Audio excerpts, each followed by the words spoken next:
तो दोस्तों first chapter की सफलता के बाद आ गए हम सेकंड चैप्टर के ऊपर। तो 12th क्लास का जो सेकंड चैप्टर होता है हमारा वो होता है इनवर्स ट्रिग्नोमेट्री।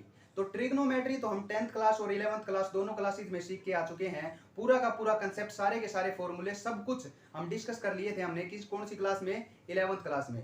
अब ट्रिग्नोमेट्री का इनवर्स एग्जिस्ट कराया है इन्होंने। कहने का मतलब इनवर्स ट्रिग्नोमेट्री पढ़ेंगे। और इन्वर्टिबल फंक्शन यानी इनवर्स एग्जिस्ट करने के लिए इन्वर्टिबल फंक्शन होना जरूरी है।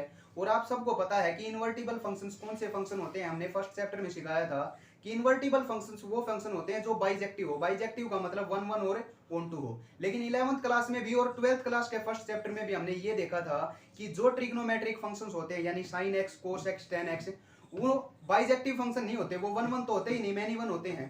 तो हम कैसे उनको इन्वर्टिबल कह सकते हैं? अगर वो बाइजेक्टिव नहीं है तो उनका इनवर्स एग्जिस्ट ही नहीं करना चाहिए। लेकिन 12th क्लास के सेकंड चैप्टर में तो उन सब के इनवर्स पढ़ने होंगे हमें। तो किस तरह हम एक ऐसे फंक्शन जो बाइजेक्टिव नहीं है, जो इन्वर्टिबल नहीं है, उनका भी इनवर्स सीखेंगे। तो इस वीडियो में सारी की सारी कंप्लीट नॉलेज दूंगा आपको एक ऐसे फंक्शंस के बारे में जो इन्वर्टिबल नहीं है लेकिन फिर भी हम उनका इनवर्स सीखते हैं। तो क्यों सीखते हैं, क्या कोई खास बात है? इस वीडियो को देखना आपके लिए बहुत इंपॉर्टेंट है उस खास बात को जानने के लिए। तो बने रहें आपके अपने channel mathematics bye Mohit Sharma में। तो दोस्तों बिना टाइम वेस्ट किए शुरू करते हैं आज की वीडियो का काम। तो आज हम सीखेंगे इनवर्स ट्रिग्नोमेट्री के बारे में। कहने का मतलब जो हमने 11th क्लास में ट्रिग्नोमेट्री सीखी थी उसमें हमने sine function, cos function, tan function, cot function, secant function, cosecant function, ये सारे के सारे फंक्शन सीख लिए थे। आज हम उन्हीं फंक्शनों के इनवर्स लेकर आ गए हैं। कहने का मतलब साइन एक्स का इनवर्स होता है sine inverse x, cos x का इनवर्स होता है cos inverse x, ten x का इनवर्स होता है टेन इनवर्स एक्स। जैसे हमने मान लिया कि sine y is equal to है हमारे पास x, sine y equal to क्या मान लिया हमने x। तो इस साइन को हम उस साइड ले जाएंगे तो y इज इक्वल टू क्या बच जाएगा? Sine inverse x। कहने का मतलब ये है कि जो y है वो इक्वल टू है हमारे साइन इनवर्स x के। साइन का जो इनवर्स है अगर उसका इनवर्स निकाल दे तो वो y की वैल्यू आ जाती है। तो इस टाइप के क्वेश्चन हम इस इनवर्स ट्रिग्नोमेट्री में सीखेंगे। तो सबसे मेन इंपॉर्टेंट क्वेश्चन ये आता है कि अभी अभी हम पहला चैप्टर सीख के आए हैं रिलेशन एंड फंक्शन। उसमें हमने इन्वर्टिबल फंक्शन के बारे में सीखा था 1.5 एक्सरसाइज में। तो 1.5 एक्सरसाइज में इन्वर्टिबल फंक्शन हम किन फंक्शनों को बोलते थे? इन्वर्टिबल फंक्शंस वो फंक्शंस होते थे जो 1 1 भी हो और ऑन टू भी हो। कहने का मतलब जो बाइजेक्टिव फंक्शन होते थे उनको हम इन्वर्टिबल फंक्शन बोलते थे। अब एक बार ये देखते हैं कि जिनका इनवर्स हमें निकालना है क्या वो इन्वर्टिबल फंक्शन है भी या नहीं। अगर इन्वर्टिबल फंक्शन ही नहीं हुए तो उनका इनवर्स हम निकाल कैसे सकते हैं, उन इनवर्स को हम पढ़ कैसे सकते हैं? तो सीधी सी बात है, ये इन्वर्टिबल फंक्शन तो होने चाहिए। तो एक बार इनको चेक करके देखते हैं कि ये इन्वर्टिबल फंक्शन है भी या नहीं। तो एक बार बात करते हैं साइन एक्स की। साइन एक्स का हमारे पास ग्राफ होता है देखो ऐसा। आप सबको मैंने पिछली वीडियो में बताया था कि जो हमारा साइन एक्स का ग्राफ होता है वो कुछ इस टाइप का होता है। हमने कुछ इस तरह से हमने ग्राफ सीखे थे किसके? साइन एक्स का, जो हमारा इस टाइप से घूम रहा था।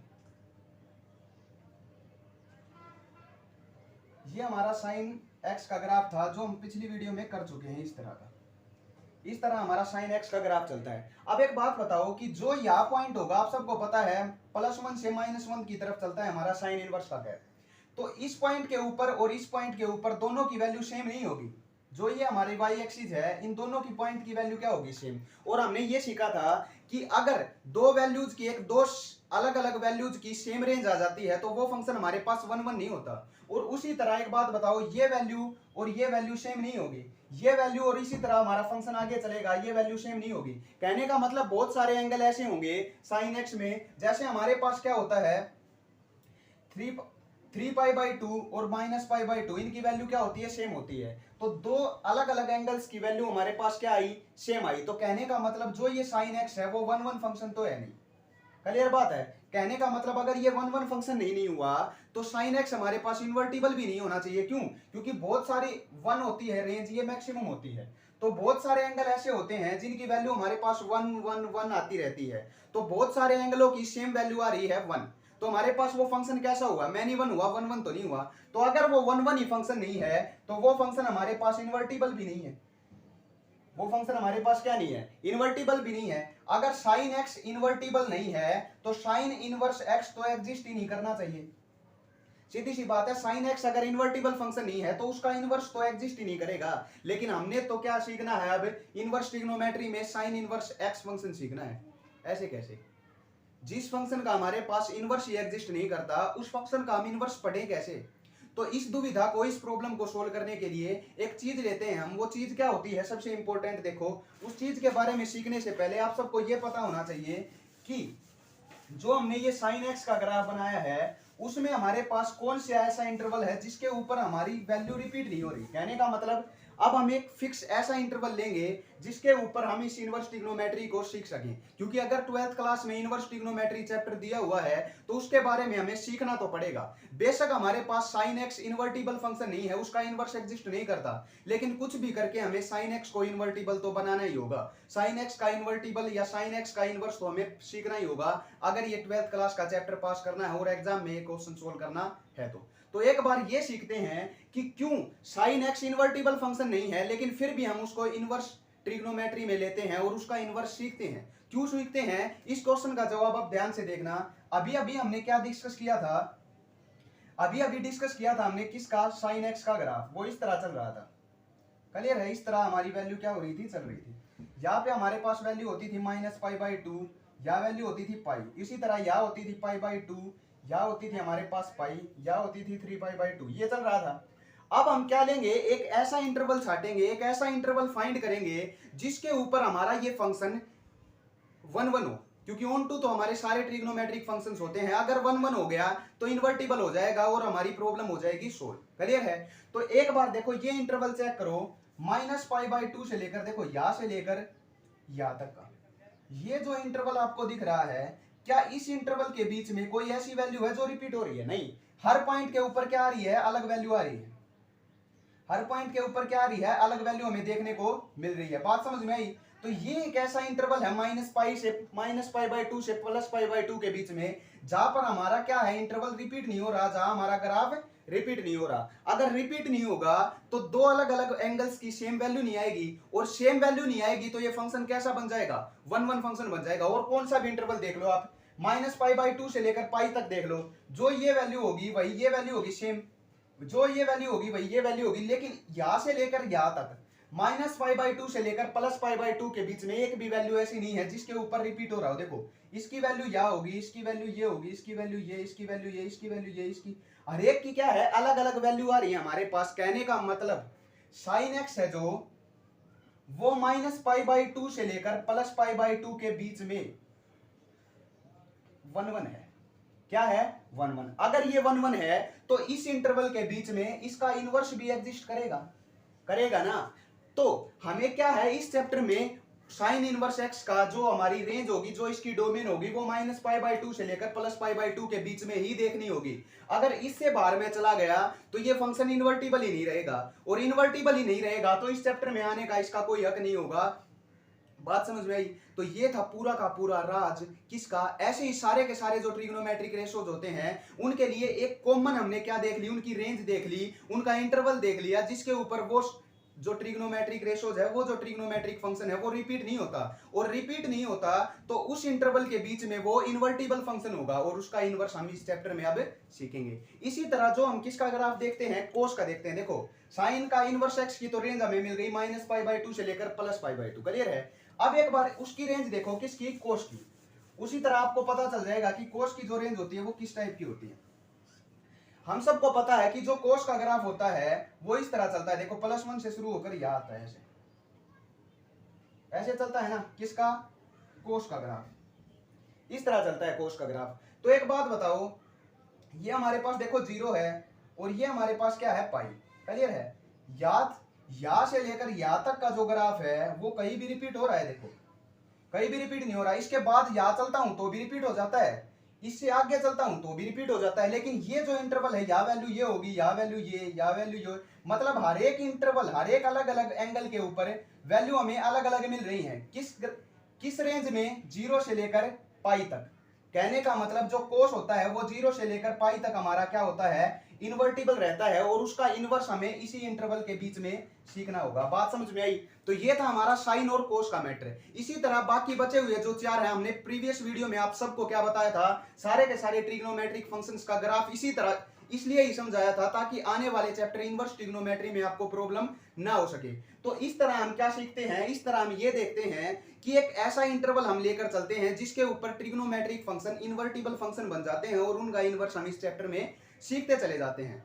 तो ये हमारी कुछ डोमेन और रेंज है जिसके ऊपर हमें ये देखना होगा कि वो फंक्शन इन्वर्टिबल होगा और उसी के बीच में उनकी प्रिंसिपल वैल्यूज आती है। जो हमारी 2.1 एक्सरसाइज है 12th क्लास की सेकंड चैप्टर की एलिमेंट बुक की, वो इसी के ऊपर डिपेंड करती है कि उनकी प्रिंसिपल वैल्यूज क्या होती है। प्रिंसिपल वैल्यूज वही होती हैं जिसके ऊपर ये हमारा फंक्शन इन्वर्टिबल माना जाता है। तो एक बार देखते हैं डोमेन और रेंज किसकी, ट्रिग्नोमेट्रिक फंक्शंस की नहीं, इनवर्स ट्रिग्नोमेट्रिक फंक्शंस की। यानी कहने का मतलब ये है कि ट्रिग्नोमेट्रिक फंक्शंस तो हम प्रीवियस क्लास में 11th क्लास में सीख चुके हैं। अब बात करते हैं इस इनवर्स ट्रिग्नोमेट्री के डोमेन और रेंज की। यानी साइन एक्स का जो इनवर्स होता है वो साइन इनवर्स एक्स आ गया, अभी सीखा। कोस एक्स का जो इनवर्स होता है वो कोस इनवर्स एक्स आ गया। इस तरह चलते हैं, वाई लगा लो या एक्स लगा लो।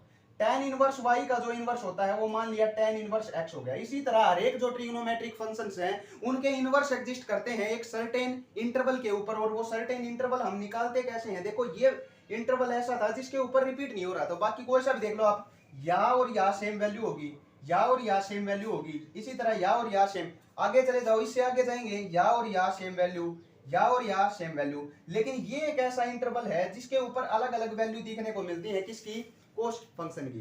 तो इसी तरह इस इंटरवल के बीच में इसका इनवर्स एग्जिस्ट करता है और ये क्या होता है, हो जाता है इन्वर्टिबल फंक्शन माना जाता है। तो अब चलते हैं इसकी डोमेन और रेंज की तरफ और देखते हैं कि जो इनकी प्रिंसिपल वैल्यूज होती हैं वो किस किस के बीच में आ सकती हैं। तो चलते हैं इसकी डोमेन और रेंज की तरफ। तो जैसे कि हमने साइन इनवर्स और कोस इनवर्स की रेंज देखी, उसी तरह सारी की सारी ट्रिग्नोमेट्रिक इनवर्स ट्रिग्नोमेट्रिक रेशोज की जो रेंज होती है वो इस तरह होती है। कहने का मतलब सबसे पहले देखो, साइन का साइन इनवर्स एग्जिस्ट करता है, कोस का कोस इनवर्स एग्जिस्ट करता है, tan inverse, cot inverse, secant inverse, cosecant inverse, इस तरह चलते हैं। अब उसकी जो डोमेन है और रेंज है, देखो जैसे हमने प्रीवियस जो हमारी वीडियो थी उसमें डोमेन और रेंज डिस्कस की थी, किसकी, ट्रिग्नोमेट्रिक फंक्शंस की।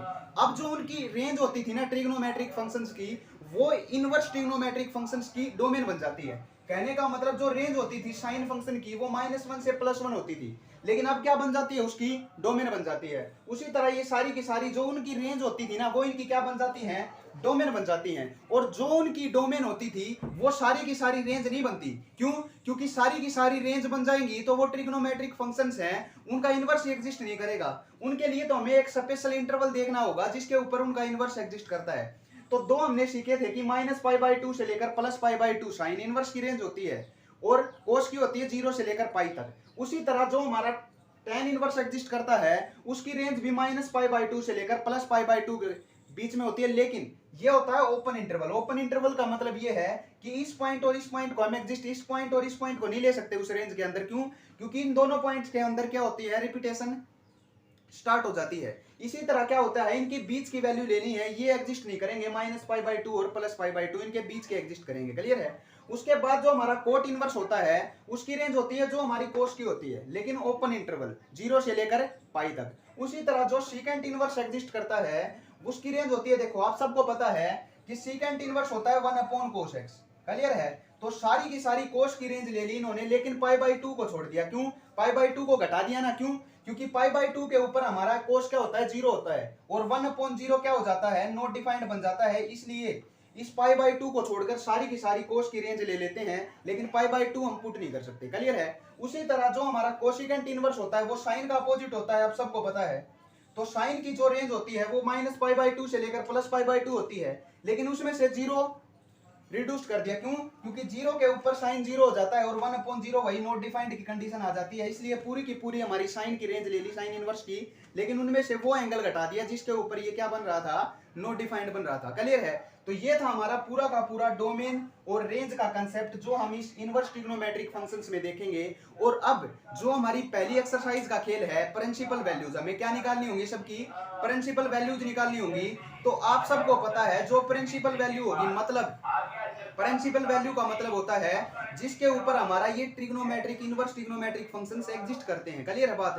तो जो हम अब 2.1 एक्सरसाइज में देखेंगे वो सारी की सारी जो प्रिंसिपल वैल्यूज हैं वो इस रेंज के अंदर आनी चाहिए। अगर इस रेंज से बाहर आती हैं तो वो हम नहीं, तो हमारी वो इस प्रिंसिपल वैल्यूज में काउंट नहीं होगी। जैसे हमारे पास कुछ फंक्शंस रहते हैं ऐसे हैं, देखो कोस, कोट और सीकेंट, इनकी जो रेंज है देखो तीनों की 0 से पाई, 0 से पाई, 0 से पाई, इनकी जो हमारी प्रिंसिपल वैल्यूज है वो नेगेटिव एग्जिस्ट नहीं कर सकती। बाकी सब की क्या कर रही हैं, नेगेटिव एग्जिस्ट कर रही हैं। क्लियर है ना। तो ऐसी कुछ वैल्यू हैं जिनकी हम, इनकी सारों की क्या होती है हमारे पास नेगेटिव एग्जिस्ट करती है। लेकिन ये तीन ट्रिग्नोमेट्रिक फंक्शंस ऐसे हैं जिनके इनवर्स में कोस इनवर्स, कोट इनवर्स और सीकेंट इनवर्स, जब हम इनकी प्रिंसिपल वैल्यूज निकालेंगे तो वो हम 0 से पाई, 0 से पाई, 0 से पाई, कहने का मतलब पॉजिटिव वैल्यू ही लेकर आएंगे।